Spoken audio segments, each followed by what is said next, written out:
This conference will now be recorded. All right. Any questions for me? Anyone? Any questions? Anything that you all practiced yesterday? Any questions that I can take before we can get started? Anyone? Anything as such?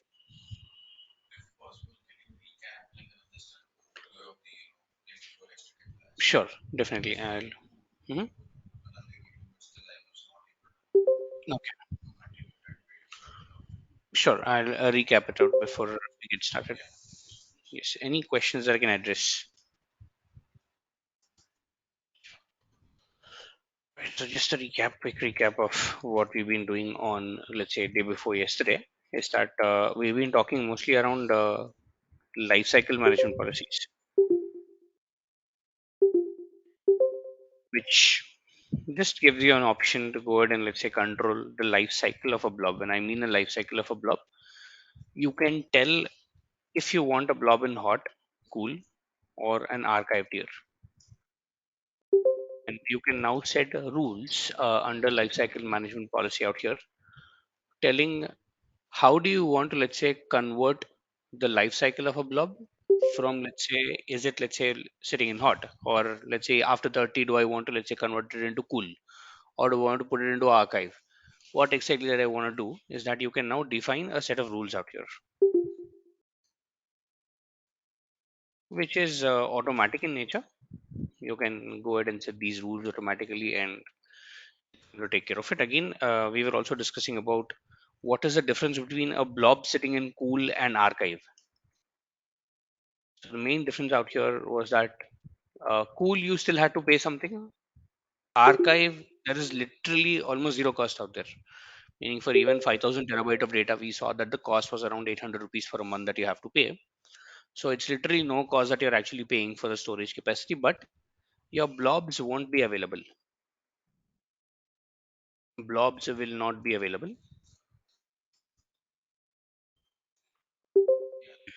Yes, if the tier is archive, until you rehydrate it, until rehydration, back to hot or cool.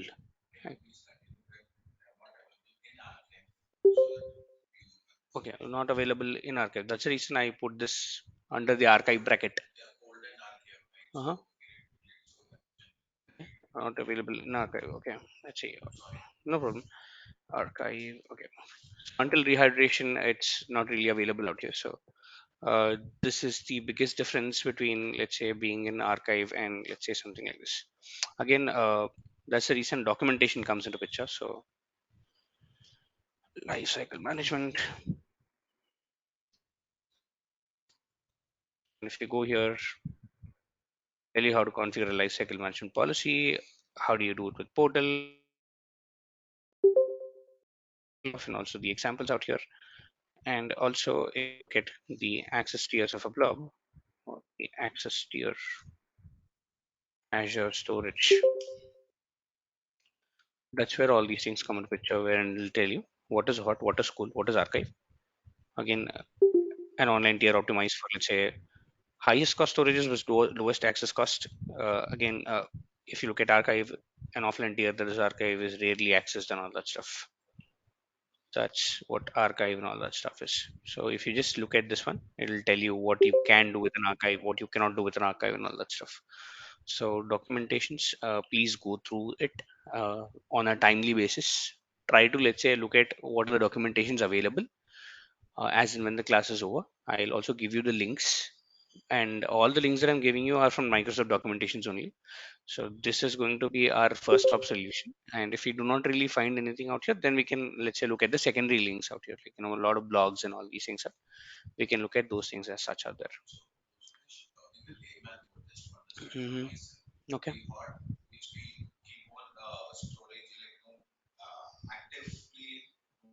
Interacting with it. Yes. Yes.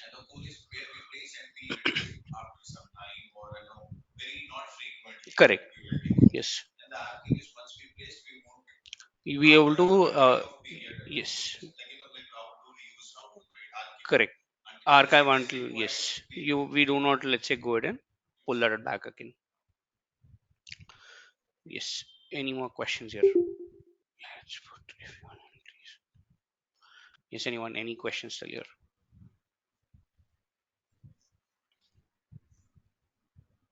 Okay, so let's come back and let's do one thing.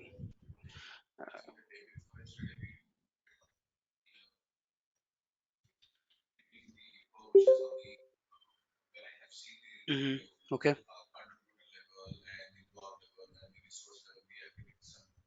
Yes, yes, correct. The last before one, it was on.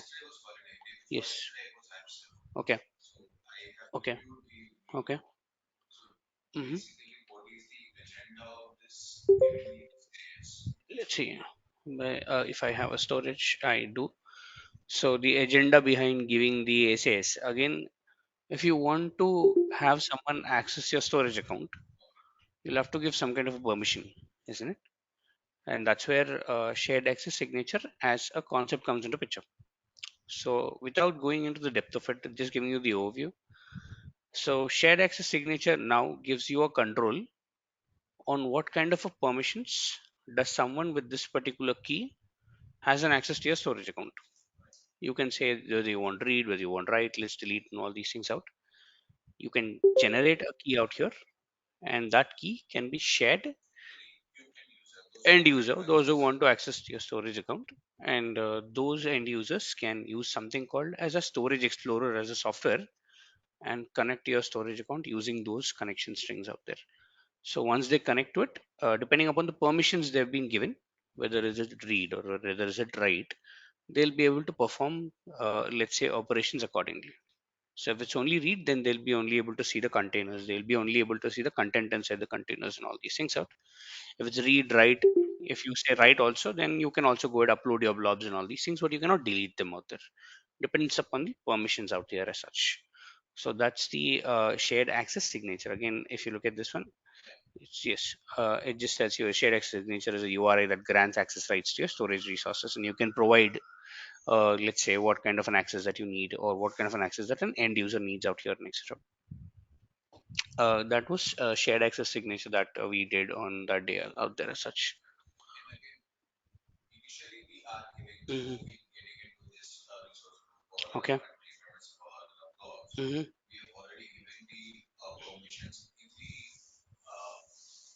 IAM, identity and access management, correct. Hmm. Correct. Not really. I did not give anyone the identity and access management out here again. So you do not require this. This is to bypass that one. This is to bypass the identity and access management out here. Bypass this out. If you generate this out, it simply means that you're bypassing the existing rules. If you have an existing rule, yes.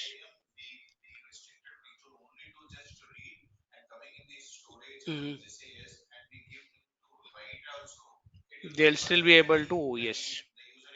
Because when you use a shared access signature, you nowhere log into Azure. Your permissions will only kick in if you log into Azure. If you do not log in, you're directly using a key. It's like a backdoor channel. You're coming through the backdoor channel and accessing your data out there. So it kind of bypasses the existing roles and permissions. Actually. So if you do not want, or if you do not want someone to be a part of your tenant, because that's a lot of user management that you have to do. You'll have to delete the users, see the users, conditional access, and all that stuff. So if you do not want someone to, let's say, log into your account and simply want to, let's say, do some data management, so you can go ahead, give them the shared access signature and all these things up, and they can bypass all those rules and they can directly come to your storage and talk to that particular storage account out there. No problem. Any other questions out here?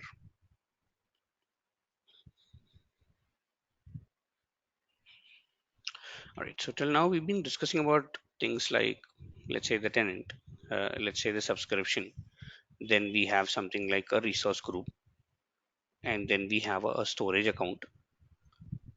Okay, then we have a storage account out here, and then we have a container inside that particular storage account. So let me also put a container inside that.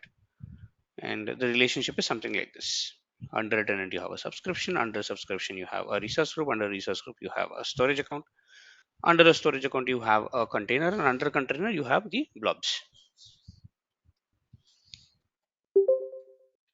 So all good. So Let's say that I am working with an organization called XYZ, and I'm working with a client, and the client is now coming down. And see, the client, of course, doesn't know what is Azure.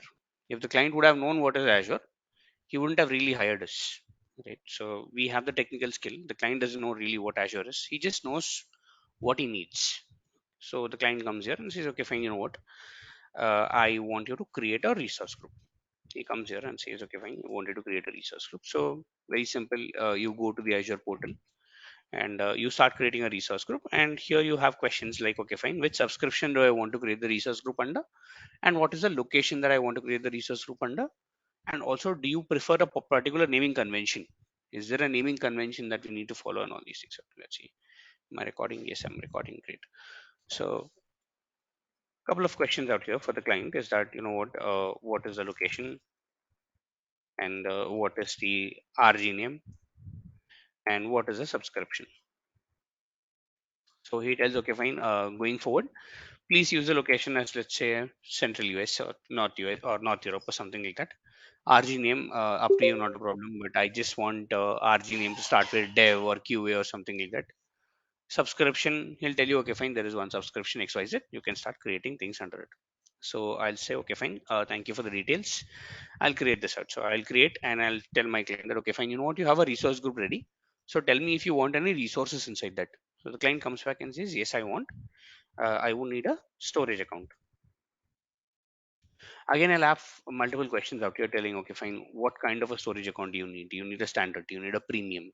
Then I'll start explaining what is a standard, what is a premium, what is the replication that we need, and all that stuff. And then we go ahead and create a storage account out here. And after that, you go ahead and create a container inside it. After that, you go ahead and upload the blobs inside the container. So this is the order in which you're following. So you create a resource group, then a storage account, then a container, then a blob inside that particular container out here. Good enough. Now the day two, the client again comes back and says, you know what, I today need about three resource groups. The same pattern, like the way I told you yesterday. I want into three. I'll say, okay, fine, great, not a problem. Give me like about 5 minutes. I'll go ahead and, let's say, create three resource groups, because approximately it takes me around 1.5 minutes to go to the portal, log in, create a resource group, provision that out, and all that stuff. So I'll say, okay, fine, three resource groups you're asking, so not a problem. Give me like 5 minutes. I'll go ahead create that out, and I go ahead create three resource groups out here. He tells, okay, fine, under each resource group,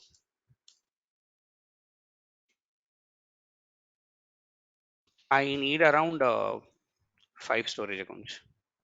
Let's say with different patterns, different locations, and all that stuff. I take all the details and I'll say, okay, fine, to collect the details and do all that stuff, it'll take me some time. And after that, I'll say, okay, fine, to create we need about, let's say, 2 or 3 minutes to fill up all those details, and then go ahead and, let's say, provision the same thing out here. But again, if you look at this one, let's say to create a storage account, you take around 3 minutes, okay, per a storage. 3 minutes per storage that you're taking. I'm just giving you an ideal number out here.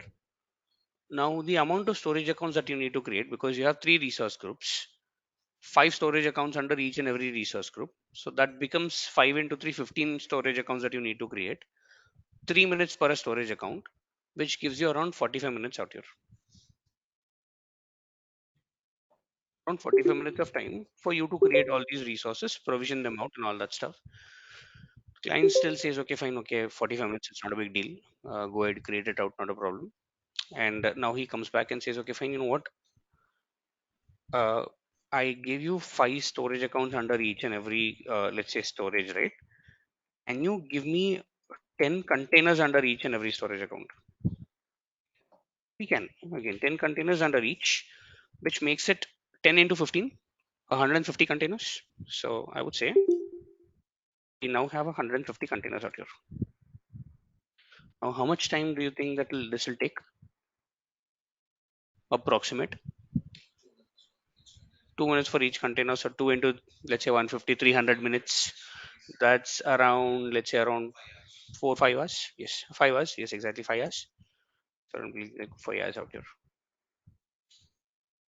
Again, he comes back and after 5 hours, he says, okay, fine, you took 6 hours to just create me a resource group. Let's say a couple of storage accounts out here and a couple of containers out here.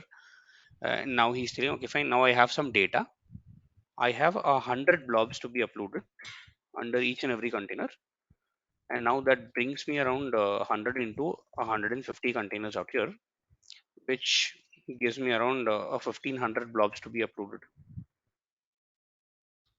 No, it's 15,000 blobs to be uploaded. Yes, 15,000 blobs to be uploaded out here. Now, this is a very big challenge for me. No matter what I do, it is very, very difficult for me to take all those 100 blobs, upload it under one container, go to the second, upload it to the second, third, fourth, and etc. This will take good amount of time. This is going to take, let's say, good amount of time. Also, I cannot do it with an accuracy. Accuracy is very low here. The reason I'm telling accuracy is very low is because, see, you can upload 100 blobs under one container. Good. Second container. Third container, you will get bored. Fourth container, you will say, what the hell is this job? I don't even want to upload this out because it's very manual, it's very redundant, and it also takes a lot of time.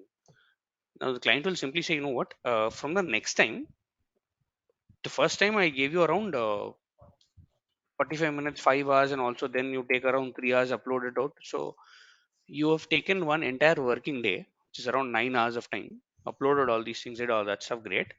But tomorrow I want the same, but I cannot give you, let's say, more than 1 hour. The second one, yes, exactly. All these things. Because the first day I'm good, day one I'm good, day two also I'm good. Day three, if I come down with the same requirement, the logic here is that you've already done it. It shouldn't take you another time out here. It shouldn't really take you so much of time. It cannot, every time I come with a requirement, you cannot say that, you know what, I'll be blocked for the entire day, because this is not the only thing that you'll do. You'll do other things like, giving user access. You'll do a lot of things like creation of other infrastructure, maintenance of a lot of things, and all these things out here, and etc. You cannot just say that, you know what, the entire 9 hours I've been working on all these things out. No, I cannot do that. And here now my time, let's say, reduces 1 hour, and the client says, okay, fine, you know what, parallelly can you do something else? It becomes manually very challenging for me to go ahead and start doing all these things on a very manual basis. Reason being, we try to automate all these things. When I say trying to automate all these things out, I'm telling, okay, fine, I should just tell a program, or I should just tell a command that, you know what, three resource groups, five something, 10 something, 100 something, just run it in the background, and that should take care of all these things.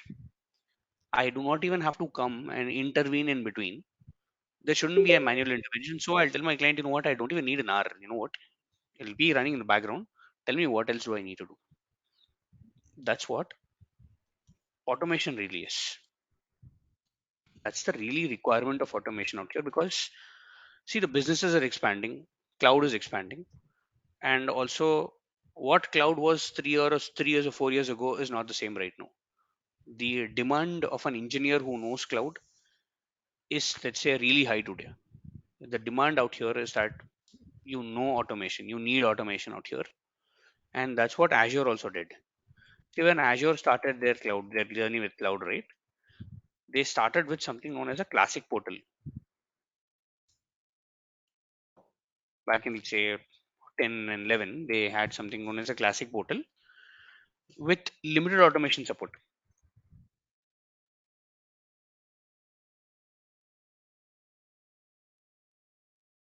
It comes with a very limited automation support. It used to come with a very limited automation support out here. But today, Azure is following something called as version 2. We also call this as ARM model, Azure Resource Manager model out here. It's called as the Azure Resource Manager model, which has a full support for automation, which means that the ways that you can interact with Azure portal are more.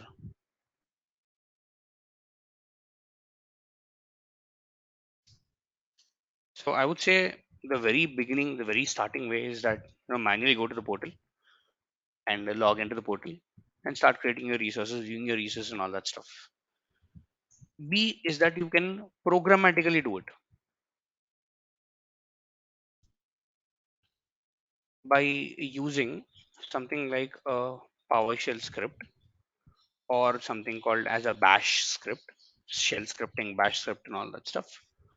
Or if you come from a pure programming background, then you can use something like a .NET program or a Java, Python, C Sharp, and you can interact with, let's say, the Azure portal out here. You can interact with the objects of Azure portal. When I say objects, I mean it can be a resource group, it can be a storage account, it can be a container, it can be a blob, it can be a machine, whatever it is that is created on the Azure portal out there as such. See, you can also come via something known as templates.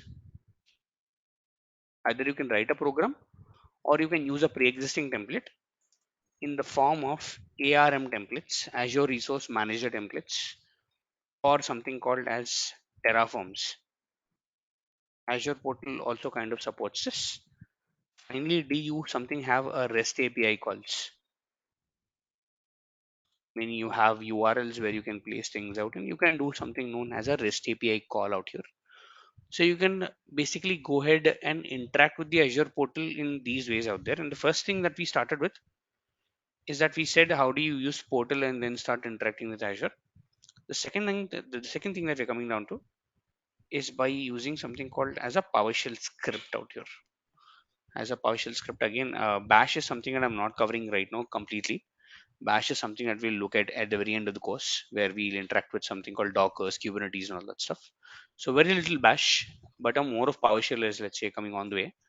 So that's what I'm going to start, and it's going to take around, let's say, the next 10 to 14 classes at least, 10 to 14 hours at least, to do this automation. So we are doing PowerShell, we are doing ARM, and at a later part of the course, we'll also be doing something like Terraforms. So Terraforms is a separate module that we'll cover once we understand what Azure DevOps is and all these things. That's where we come down to Terraforms. But the next, let's say, a couple of weeks at least, the target here is to understand and to get an intermediate idea on what PowerShell really is and ARM really is. Because I cannot say that you'll become an advanced scripter, because advanced knowledge comes when you practice it. So that completely depends upon the practice.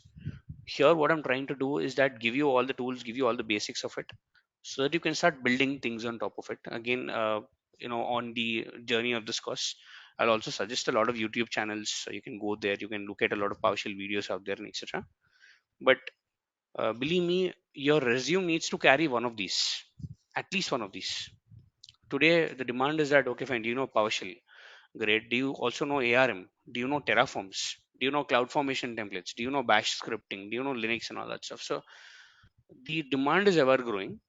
At the same way, we'll have to keep up with the pace of the industry. We'll have to tell, okay, fine, this is the demand, this is what I need to match.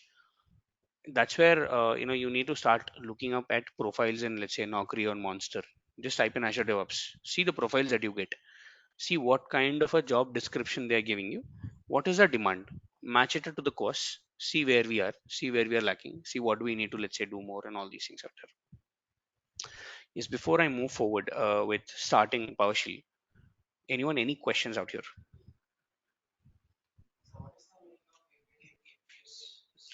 API, application programming interface. So API is nothing but, it's nothing but a link, like a URL. But using that particular URL, you can talk to Azure telling that, you know what, I need a resource group. Give me the details of the resource group. Or I need to go ahead and, let's say, start working with something like a storage account. Create a storage account for me, and etc. So API is now your server, or API we also call it as an endpoint, and then you can create your resources and all these things out here. Can you, sorry?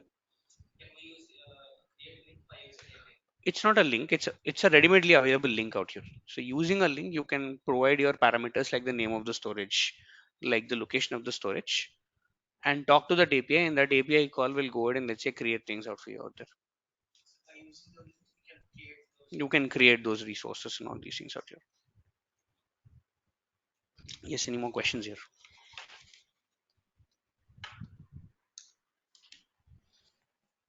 All right, so let's get started with PowerShell then. If there are no questions, then I'll just go ahead and start taking PowerShell, and let's see. Again, in order to start your journey with PowerShell, the requirement here is that you need to have a laptop with an operating system which is greater than or equal to Windows 7 Service Pack 1. There is something called Windows 7 normal version. There's also something called Windows 7 Service Pack 1 out here.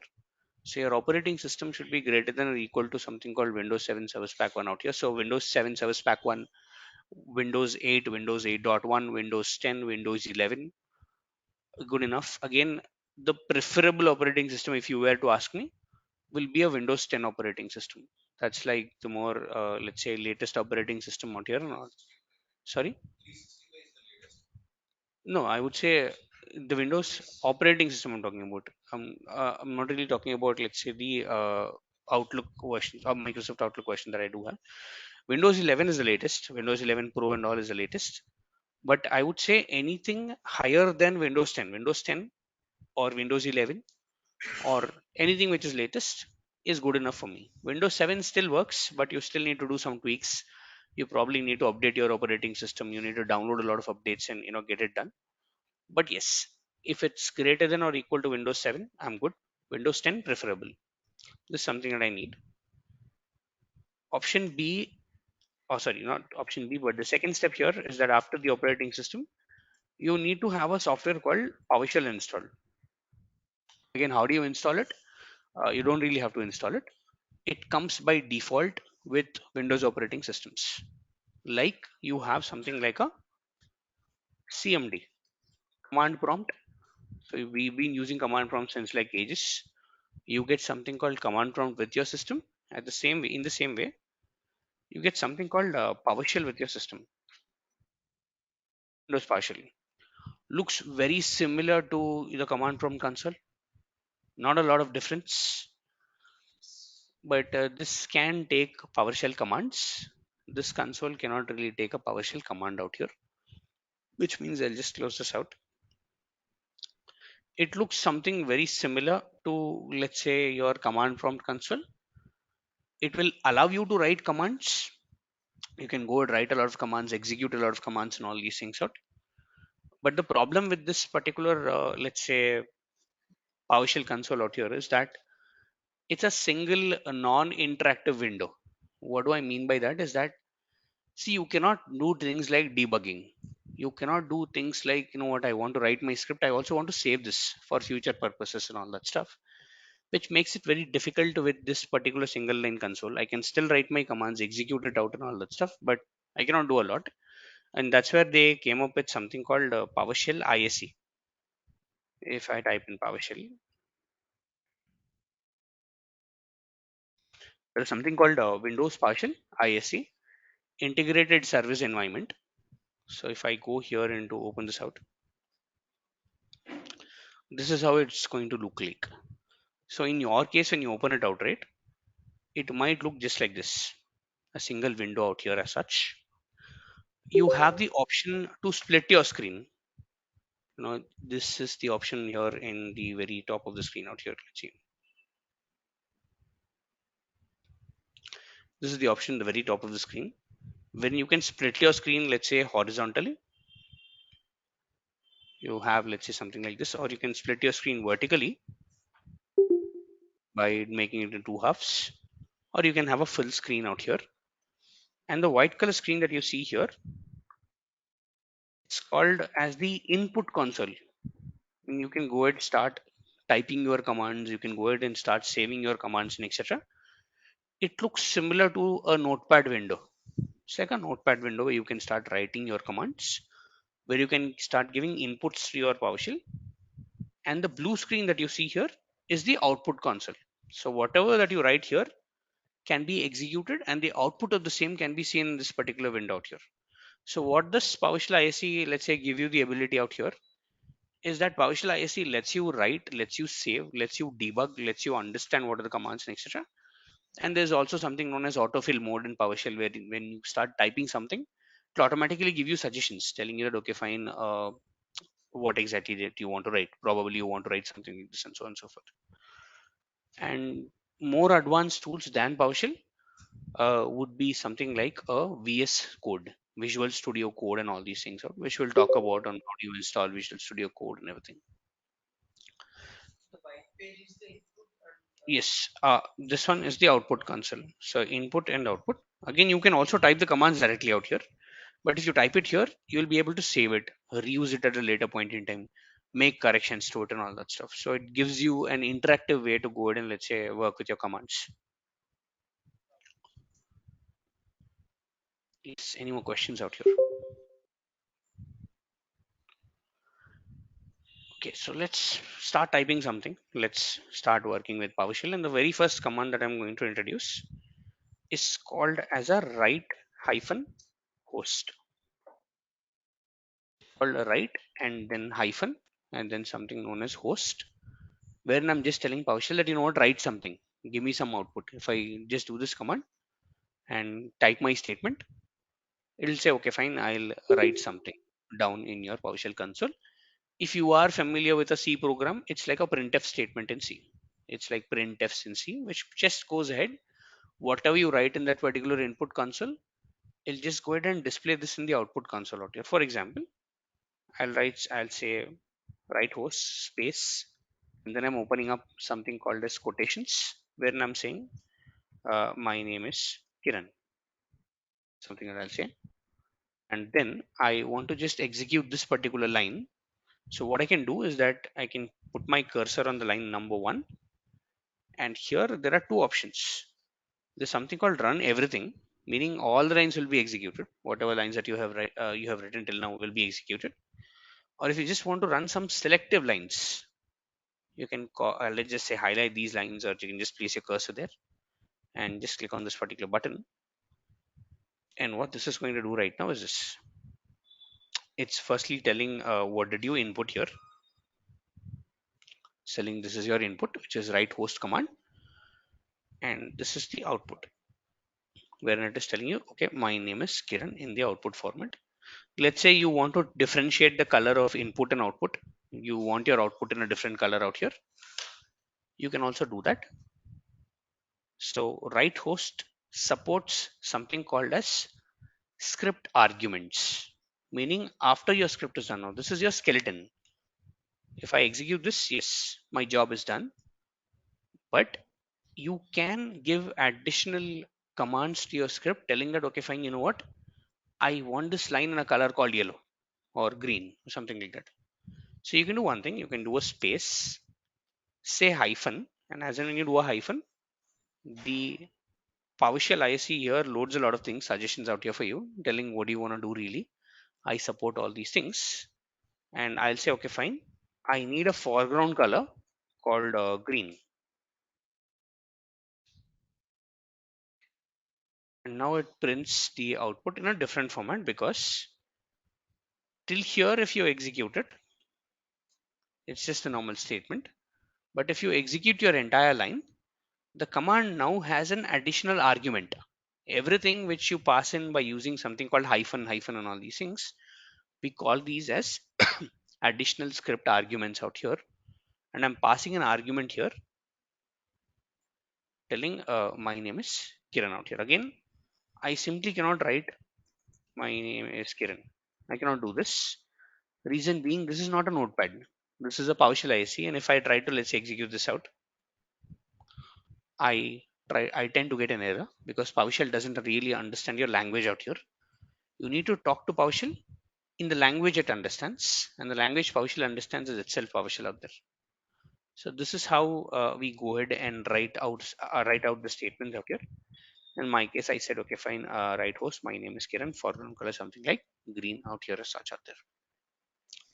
Again, if I want to clear this out, there are a lot of things in my output console out here. So if I want to clear it out, say CLS, clear screen, enter, and everything that you have printed till now gets cleared out as such out there. So again, you can write the same command here also.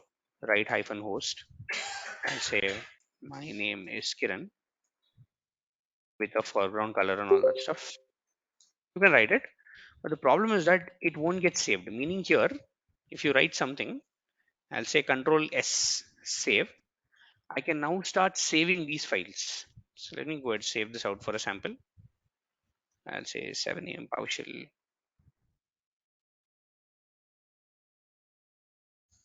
to a folder called class one out here. Let's say new folder.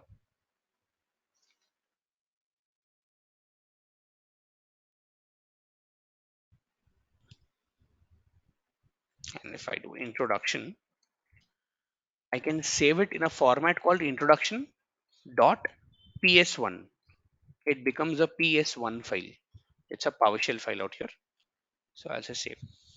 So now I can save all these things, but whatever that I have just written here, these won't get saved. So if I just go back into my folder out here, say junk, and go into this particular 7 a.m. PowerShell and say class one and say introduction out there, I will be able to at a later point in time open my scripts, edit my scripts, do a lot of things out here as such. Yes, any questions still here? Mhm.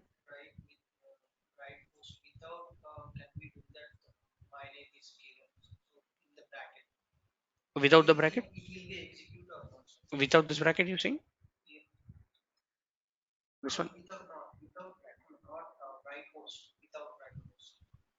Without right host, do you want to?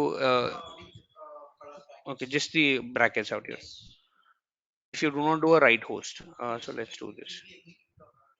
Again, if you look at this one, will fail to understand. You have to have a right host out there.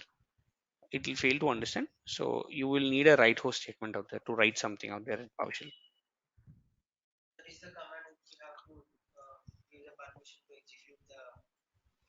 Mhm.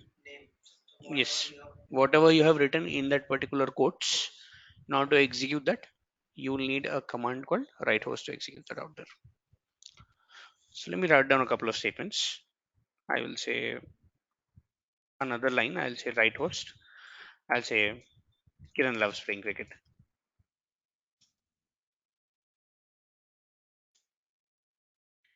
Then I'll write one more statement telling write host. Kiran belongs to Hyderabad.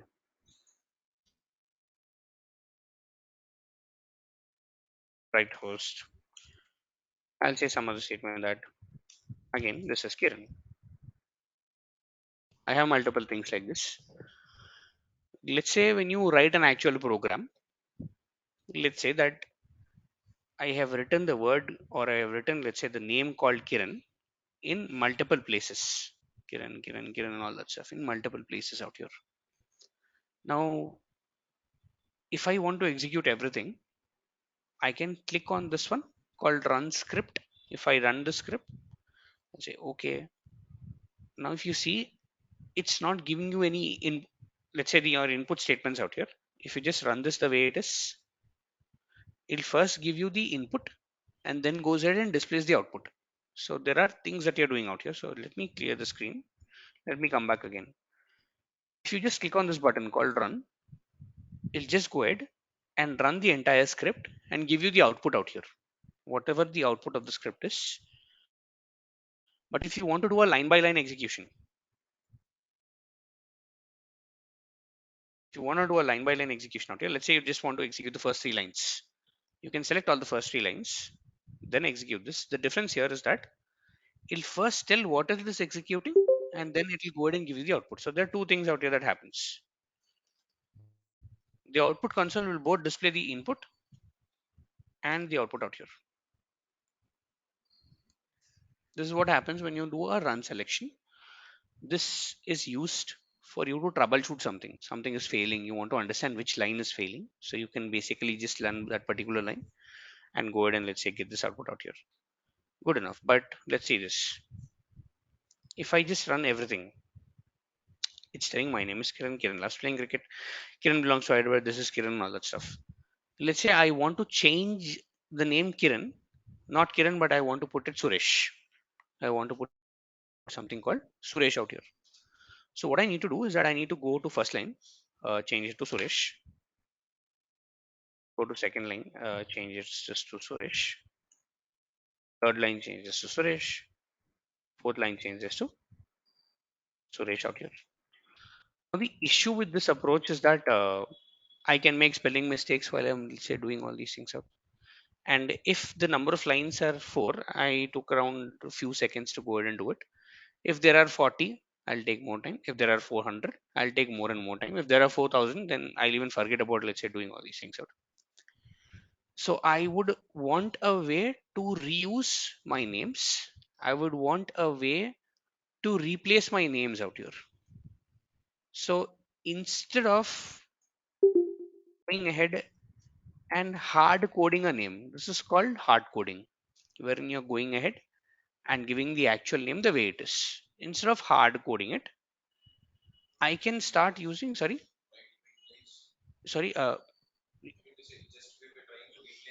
yes, replace name. Instead of that, the better way is that using something known as parameters, or using something called as parameters in a particular script. So parameters gives you a way to go ahead and reuse something. In my case, I want to reuse a particular name called Suresh out here. So now to declare a parameter, anytime you start with a dollar. Yes, go please. Mhm. Mhm.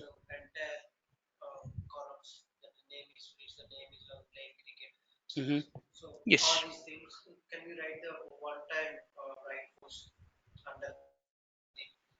Yes, you can do that. You can do that. You can do a one-time write host, say no new line, and you can write everything. You can execute it line by line. You can do that.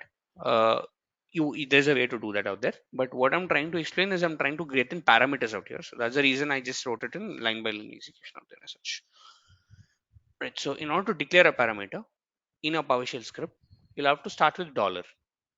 After dollar, whatever it is, X, Y, Z, A, B, C, whatever it is, PowerShell now treats it as a parameter out here. Now I'll say, okay, fine. Since I want to declare a name, I'll say dollar name. This is now a null value parameter, meaning if I execute this, PowerShell say, okay, fine. You wrote something called as a name with no value inside it. So if I say dollar name here as well, PowerShell says, okay, fine, name, but this name doesn't have a value with it. There is no value assigned to it. And if I now want to do value assignment, I would say name is equal to, I'll say equal to something like in quotes Suresh. And if I now execute this out, it's now telling name is equal to Suresh, which means that anywhere in my script, if I say name and say enter, it's now going to return a value called Suresh out here, because I have assigned a value called name and I said name is now equal to Suresh out there. So what I can now do right now is that instead of, let's say, doing Suresh, I'll say dollar name. I'll replace wherever that I do have, let's say, Suresh out there with dollar name, and then dollar name. Now see, it's telling right host, my name is dollar name loves playing cricket, dollar name belongs to Hyderabad. This is dollar name out here. I'll save my script and now I'll execute this out. But before I execute, let me clear my output console because there are a lot of things I did here. If I now execute this out, PowerShell is doing a line by line execution. PowerShell always does something called as an inline execution out here, wherein it is telling, okay, fine, my name is Suresh. Suresh loves playing cricket. Suresh being belongs to Hyderabad. This is Suresh. What did PowerShell do while executing it? Is that PowerShell understood that, okay, fine, you are calling something called as a parameter. This is called as a parameter call. This is a parameter declaration. So you're calling a parameter. So now PowerShell will say, okay, fine, let me find the actual value of this particular parameter. PowerShell finds that the actual value of this particular parameter is Suresh, replaces it out with Suresh out here. Let's say tomorrow you want to change this to Mahesh. I'll just come now, not going to each and every line. I'll just change the assignment out here. I'll say it is Mahesh. Save my script. Now I'll just go ahead and execute this out. Now PowerShell understands that dollar name is not Suresh, but dollar name is Mahesh. And now it's telling that, okay, fine, dollar name is equal to Mahesh. Mahesh loves playing cricket. Mahesh belongs to Hyderabad. This is, let's say, Mahesh out there. which means that using a parameter is easier, and using a parameter lets you not hard code something. Meaning you can simply say this is the resource group with the name called some resource group name, location or something like that. If you want to pass a different one, then yes, again, locations and all these things you can hard code. I mean, instead of hard coding it, you can parameterize. You can say sport, you can say football, you can say location, say Mumbai, and instead of saying it as cricket, the dollar name loves playing dollar sport. Dollar name belongs to dollar location. I can use multiple variables in the same line. I can use multiple variables in my script, or sorry, multiple parameters in my script. If I now start executing this out, each and everything is replaced. This is a parameter call. Parameters are replaced using these particular calls out here as such. Yes, any questions still here that I can take?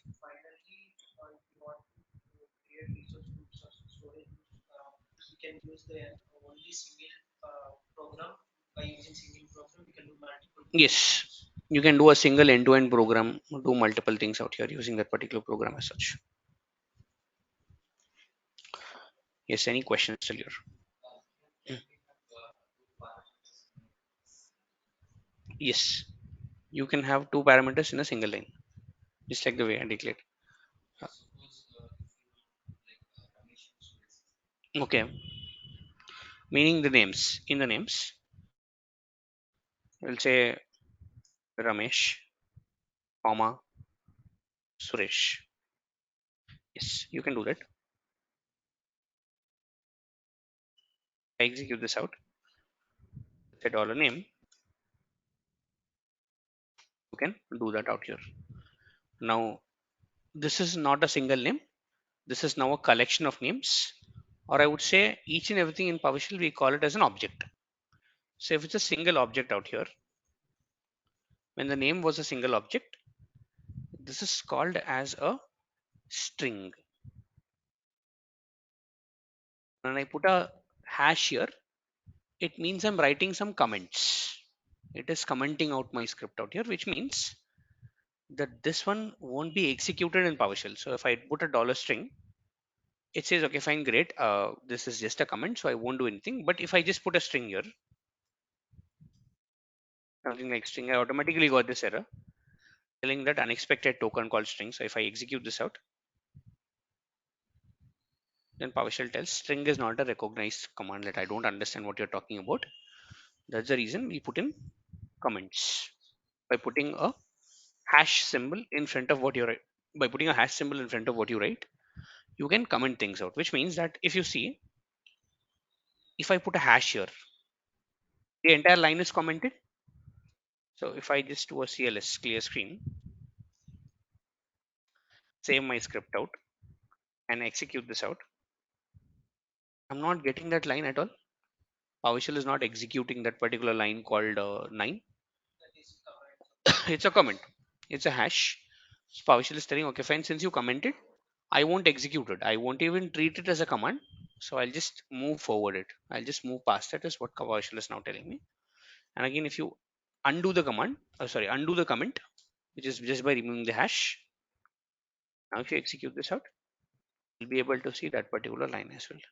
Uses of comments. So yes, if I declare a single object, this is a single object out here, it's called as a string. But if you now want to, let's say, declare multiple objects and store it inside the same name out there, that becomes a collection of strings, or collection of, let's say, multiple strings together. It is called as an array.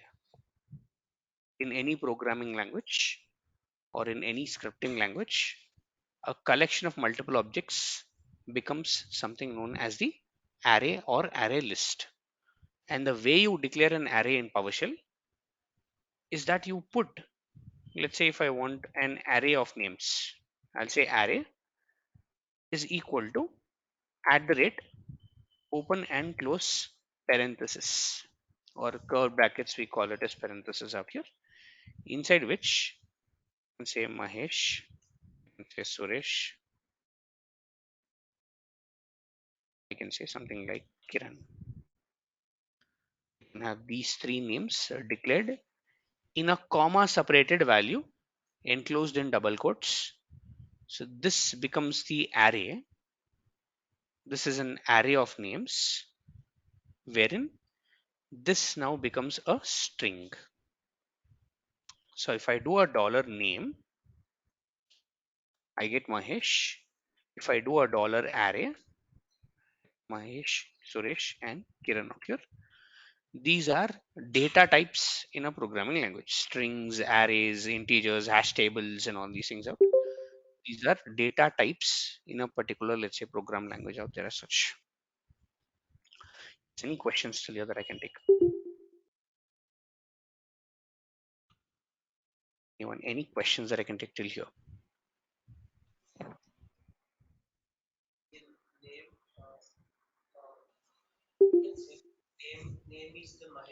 Mhm. Correct.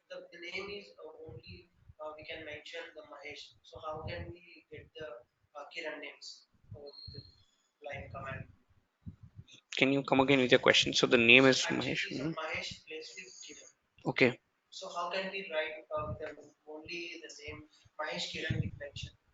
This one you mean? This statement you mean?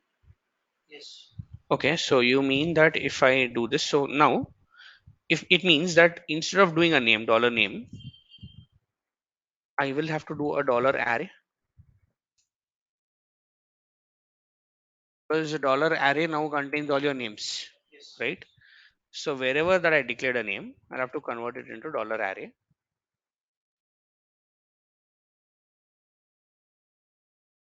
I'll have to convert this into a dollar array. Then if I execute this out, it comes something like this. It says my name is Mahesh Suresh Kiran. Mahesh Suresh Kiran loves playing football. Mahesh Suresh Kiran belongs to Mumbai. Mahesh, and this is Mahesh Kiran Suresh out here. It's not replacing though. It's printing everything out. So did you want this?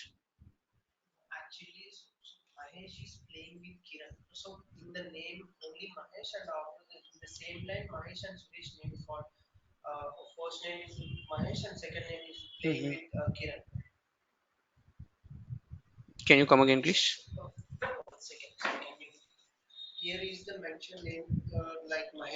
Mhm. Mhm. Okay.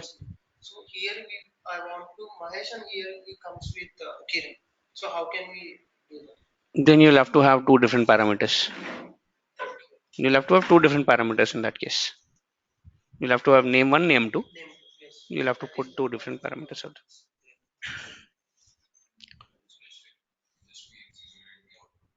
Mhm.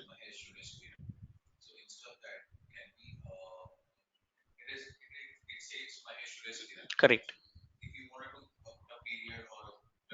Mhm. Kind of. Yes. It's like an array. You'll have to put that quotes also. Meaning, if you want to put a comma out here between, comma out here as such, and if I now execute this out, I'm just putting one comma. It encapsulates this into, let's say, this one. Again, this is not the right way, to, let's say, display this out. We'll talk about that as well. Which means that I need statements, something like this. Let me move this out. I need statements telling me that, you know what, my name is Mahesh. Mahesh loves playing the sport called football. Yes. And Mahesh belongs to a location, and this is Mahesh. And then later, I kind of need the same statements for Suresh as well, telling that, okay, fine, my name is Suresh. Suresh loves playing this particular sport. Suresh belongs to this particular location, and so this is Suresh out here. And finally, I need the same statement to be printed out for Kiran, which is not happening right now. It's coming up something like this. It's coming up in a very clumsy way, which I don't need to happen. And in order to make sure that I print it out in the right format, I need to introduce something called as a loop concept. Loops, like for loop or for each loop or if else loop, do while and all that stuff, which we will go ahead and look into. But what I want you all to do is just go through the documentation of PowerShell. Again, how do you go through the documentation of PowerShell? Just come here, say write hyphen host. Very first document, docs.microsoft.com, will tell you what is write host really, what does it really take, and some examples telling what is write host. And you were asking something like this one simple line out here and etc. Write host and all these things out.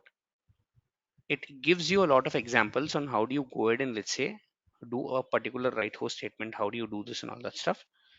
This is what I want you all to do. And also just go through a concept called loops in PowerShell.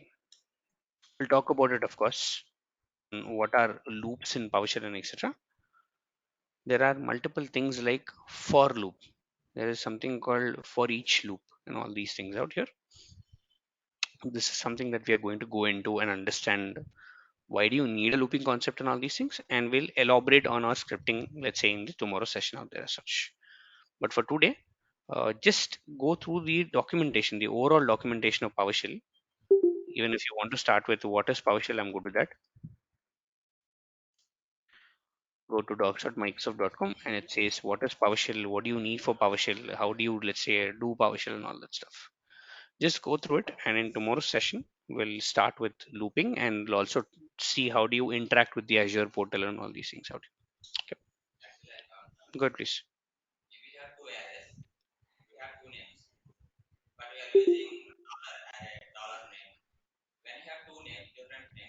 Mhm.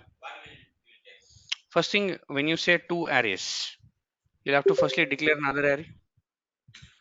When you say two arrays, let's say I'll say array 2 with multiple names inside it. So now your question. Mm. Array 2, yes. When if you want to take an array 2 out there. Mhm. Correct. The first is the objective. Yes. Correct.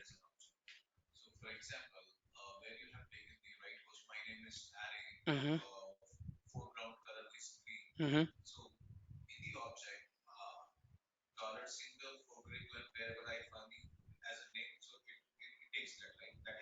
Correct.